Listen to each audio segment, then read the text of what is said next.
everybody, and welcome to the Dr. Psych Mom Show. This one was supposed to be a subscriber-only episode because I'm up to that. It's every 20 or 25% of them based on whatever I decide at the moment, so every 4 or 5 of them. But I decided to make it a free one because I wanted to be able to share this idea with more people, as it is pretty paradigm shifting for many.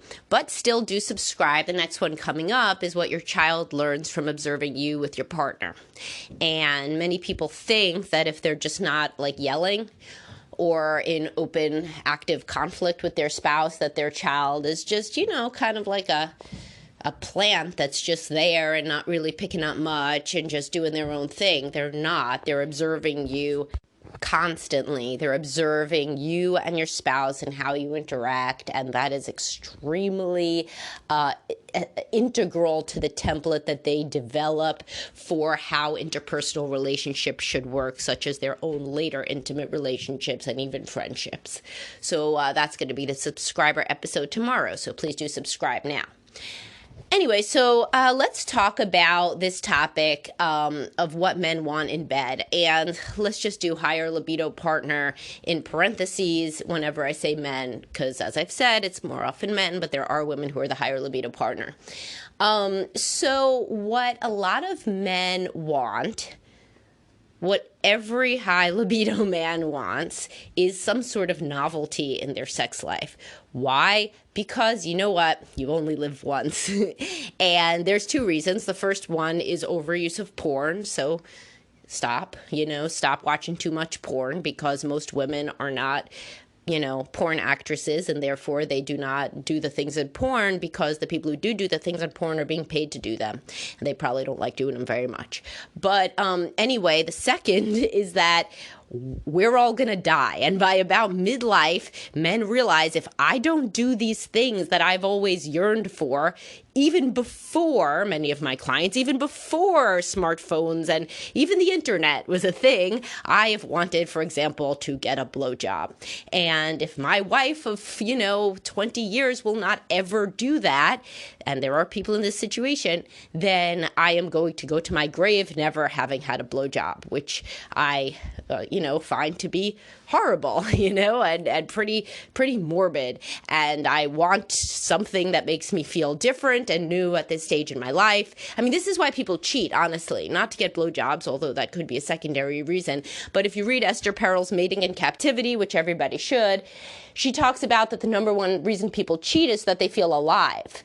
You get to a stage in life, it's just one fucking thing, right after another.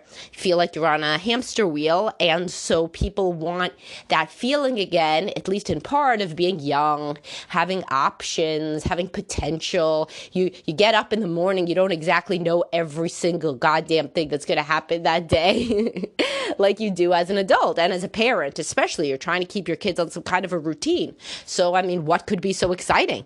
If there is an exciting thing, it's a vacation that you fucking planned, that down to the minute everything that's going to happen, pretty much. So people cheat because they want this sense of adventure, of youth. It's frequently not even because they're dissatisfied in their marriages.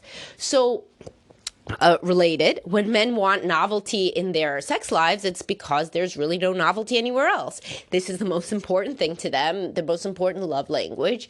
And at a certain point, you've changed your careers enough times, you've figured out what you want to do for your life, you have a house here, you may have a beach house there, and maybe financially you're set, or at least you see how you will be set, you are happy with your parenting, you've joined the softball league or whatever the hell, CrossFit. I mean, what other kind of aspect is there in the average man's identity besides his sexual virility and his sex life? His sex life is that area where no matter how much he works on it frequently, there is no way to get any novelty in it without leaving his wife who he loves.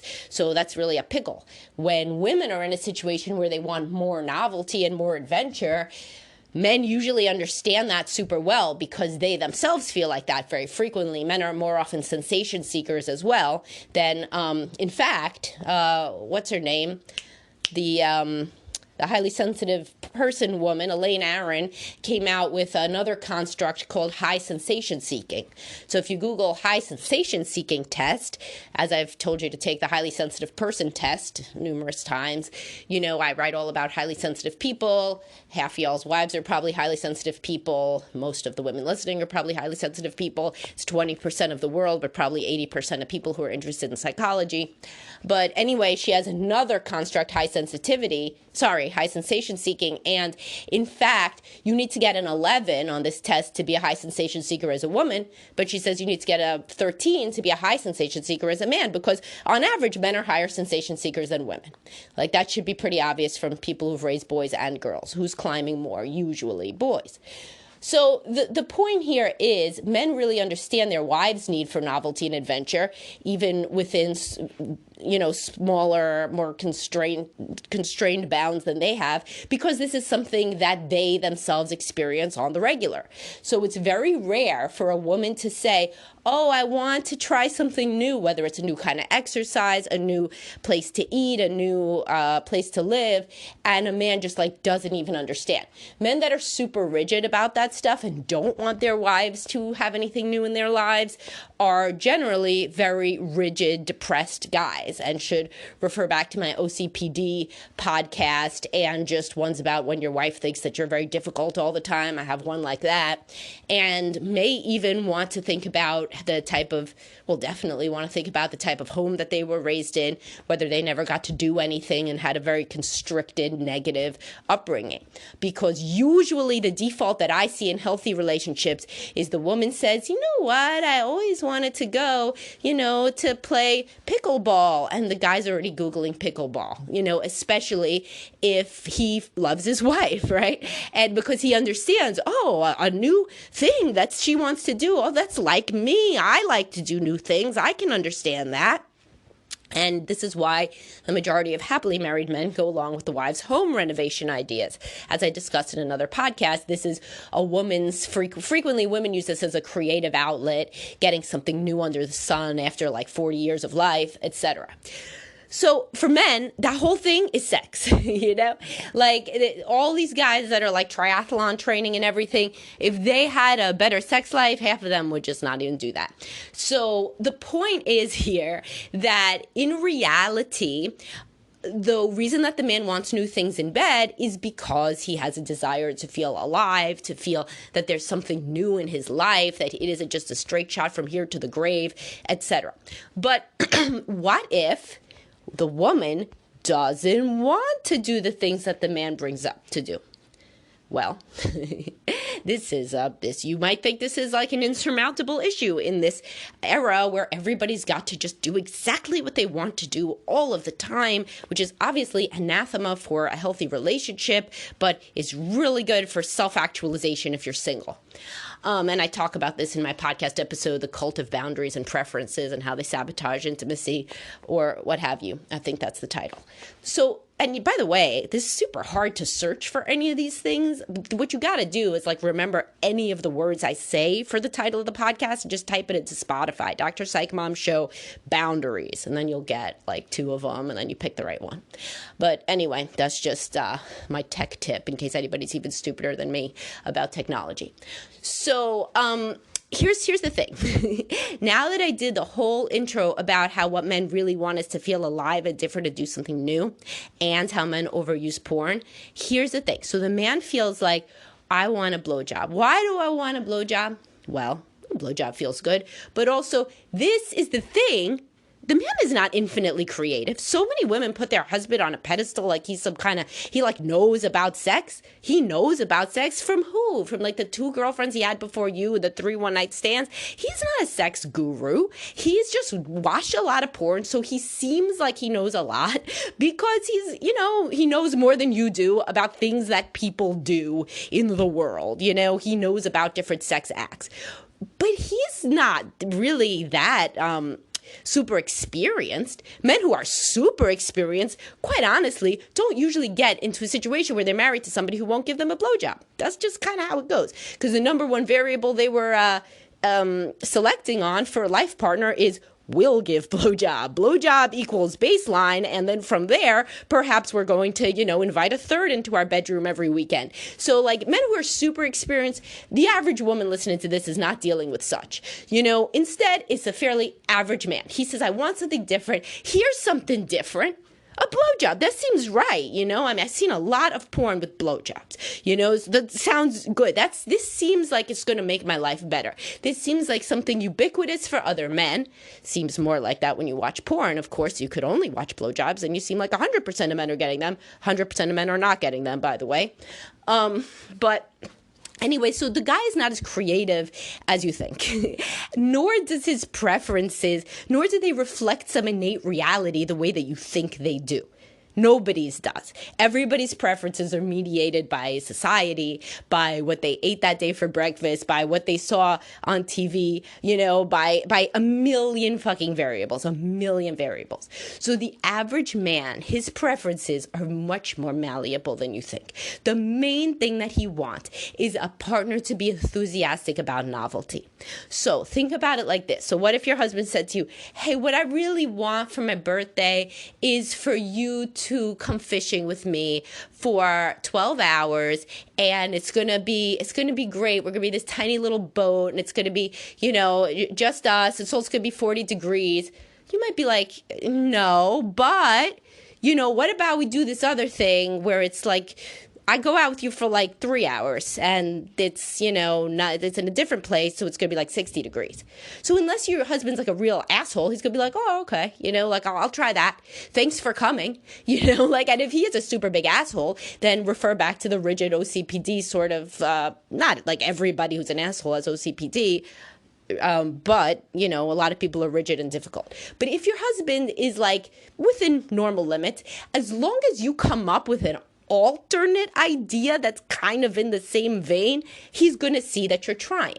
So what most women fail to do, which is fairly easy for you to do as a woman if you listen to my instructions, they don't suggest a competing alternative at all. So it's like as though your friend, so let's say you're trying to make friends with a woman at your kid's preschool pickup, and you say, hey, do you want to go get coffee?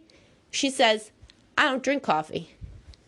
Well, I guess you don't want to be friends then, because if you did want to be friends, you'd be like, I don't drink coffee, but I know we could go to get tea at this place.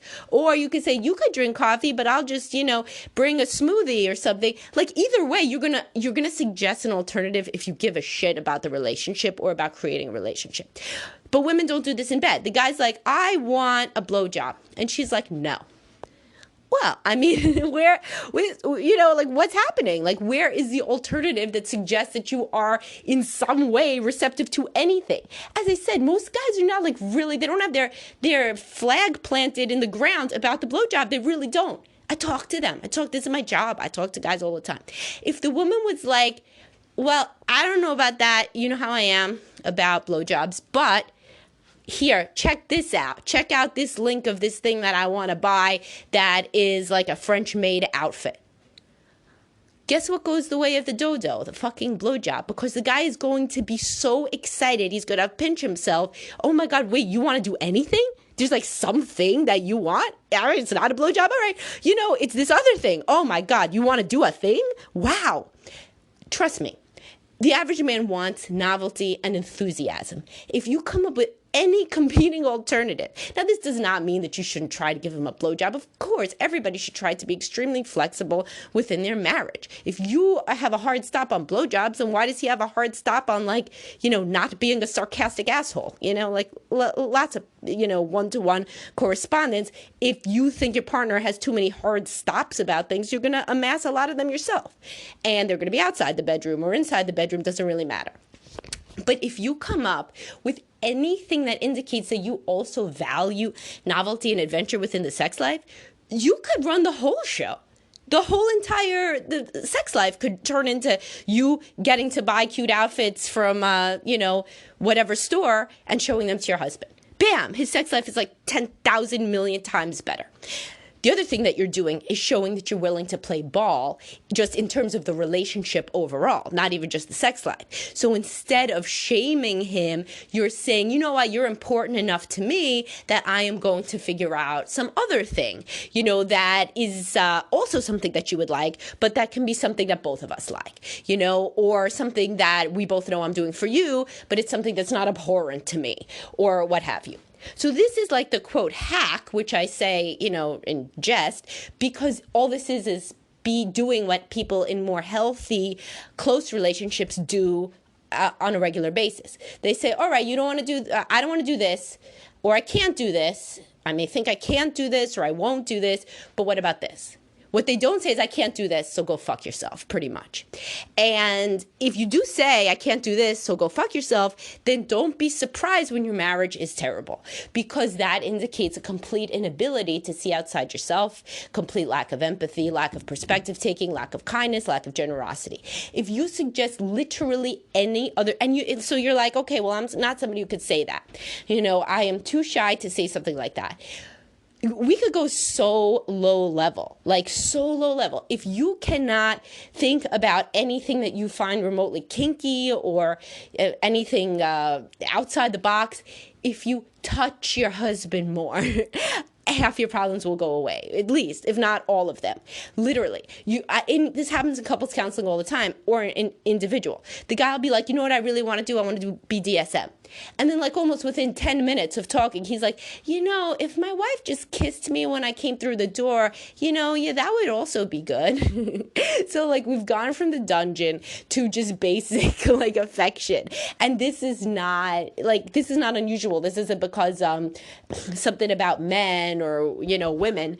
I mean, you could see this with anything. So if you're a woman and you want to renovate the whole house and your husband's like, no. And then he comes home with a new countertop, one thing. And he's like, hey, want me to install this thing? You're going to be like, yeah, wow, okay, cool, he could come home with a new fucking lighting fixture. You'd be like, wow, wow, I really never thought you'd do that. You really care about what the lighting is in the bathroom. That's so cool. People are just this way. People don't want to be difficult, but if you and your discussions about the sex life have become completely polarized, which means one person is a caricature of the no position, one person's a caricature of the yes position, which is what happens in arguments without intervention, like couples work, then, this is not reflective in reality of what your husband may be yearning for. He yearns for something deeper. When he's asking for the novelty in the sex life, he's asking for a recognition of the fact that this is one of the few arenas in which he could still feel some sort of anticipation, potential, excitement, novelty, etc. And number two, the fact that you would be willing to give him that indicates that you care for him, value him as a person, and love him. If you see it in that way, then you will realize, oh, I can't just say no. I mean, that's like him saying, do you want to go on date night tomorrow night? And I just say, no. Well, you don't just say no. You say, well, I can't tomorrow. We got the kids doing this and this, but maybe next week. That's what you would say, if you want to remain married. You wouldn't just be like, no. So you can't just say that in bed either, but you have no idea the low level of alternative that you might have to suggest. And then this builds on itself in a virtuous cycle, right? So let's say you're like, all right, I'm going to test this out. He's asking for a blowjob. I'm going to say, no, but why don't we do this thing where I put a blindfold on you? You're like, literally, all I have to do is not look at him, which I said that I don't want to do anyway because eye contact freaks me out, and he's already going to be excited. I promise you. If this is a new thing, he's going to be excited. I swear. Or your money back. This one is free, though. But 99% of high libido men, if their low libido wife suggested putting a blindfold on them, would be overjoyed. So the point is, you may have to do far less than you think. And when he responds so well to these other things that you can realize he wasn't being some sort of rigid asshole that only wants it his way, and he only wants a porn star because he watches too much porn and blah, blah, and he doesn't even care what I want, and all these lies that women tell themselves. then you will feel better about him.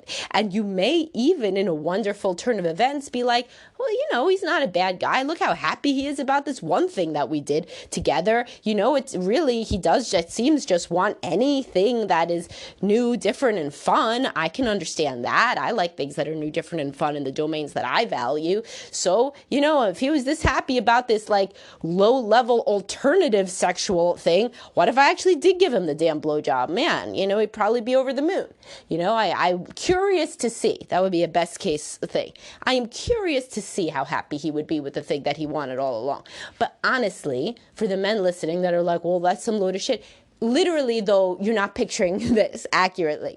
Like, if you think it would be a load of shit to have to do an alternative, currently you're not doing the alternative either. You're doing nothing. So trust me when I tell you that doing some fun alternative would be far better than you think, than doing nothing and bitching about it. So a compromise is always better than nothing, right? And so what I encourage anybody listening to do, if you're the woman, try to do what I say. Try to literally, we're talking about French kissing. I mean, like this is like a low bar for like a couple that's struggling with their sex life. But what you can't do, now I'm just giving you a caveat, what you can't do is say, fine, well, we'll just do it more. We'll do it once a week, okay? And during it, I'm going to act like I'm having my pancreas removed without anesthesia, and I'm trying to get myself into a Zen state so that I don't, flip out from the pain. Like some women are in a dissociative trance during sex. You cannot just offer more frequent coma sex like that. You can't do that. That's not like a thing. The category that we're in for offering an alternative from is new fun things. I don't care if the new fun thing is like you look at him. I don't care if the new fun thing is you touch him. You know how many men are like, she doesn't touch me. She doesn't touch my body. And then they'll like make sure I understand what they mean. They're like, no, you don't understand. She doesn't ever touch me. I'm like, man, I know what you're saying because so many of your cohorts say the same thing. She doesn't touch me with her hands ever. So if you're in that bucket, in that category, if you touch him with your hands, then, I'm not even talking about his penis. That's best case scenario, like anywhere, like on his body. Then already the sex life is improved by like 75%. And he may stop perseverating on other things because you seem to be an active and engaged participant, as well as somebody who understands his need for adventure and life. Like the bedroom doesn't want to seem like a mortuary, where like a relationship comes to die in midlife. Like that's not sexy. So anyway, try to take my advice. And if it doesn't work, remember what I always tell you. What do you do? If all the stuff I'm telling you, 400 episodes, about close to 300 episodes. If all this stuff doesn't work, what do? You go to couples counseling. Go to couples counseling. That's what you do. So try it. Try couples counseling. Try anything. Don't just give up on the relationship. Don't just give up on the sex life. And I will talk to y'all soon. Bye-bye.